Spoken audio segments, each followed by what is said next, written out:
রাতের বেলায় 1000 বার বিসমিল্লাহ পাঠ করলে কি হয় জানলে এই আমলটি আপনি কখনো ছাড়বেন না।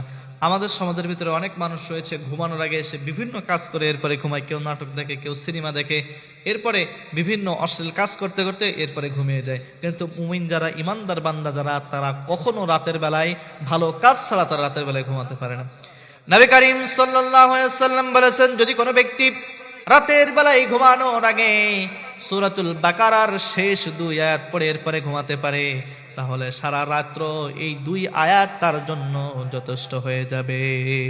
শুধু তাই নয়, একবার নবী করিম সাল্লাল্লাহু আলাইহি ওয়াসাল্লাম সাহাবা একরামদের সাথে ছিলেন। এই হাদিসটা মুসলিম শরীফের 2658 নম্বর হাদিস। হাদিস বর্ণনাকারী সাহাবীর নাম হলো সাদ ইবনে আবি ওয়াক্কাস। সাদ ইবনে আবি ওয়াক্কাস রাদিয়াল্লাহু তাআলা আনহু তিনি বলেছেন যে নবী করিম সাল্লাল্লাহু আলাইহি ওয়াসাল্লাম একদিন আমাদের সামনে ছিলেন। এমত অবস্থায় তিনি বললেন, শোনো সাদ, শোনো আমার সাহাবীরা, আমি কি তোমাদেরকে 1000 সওয়াব হবে এরকম একটা আমল তোমাদের কি বলে দেব না?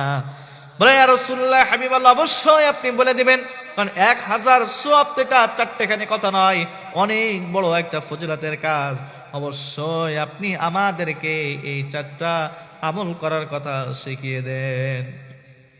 অবশ্যই আপনি আমাদেরকে 1000 সওয়াব হয় এমন আমল আপনি আমাদেরকে শিখিয়ে দেন।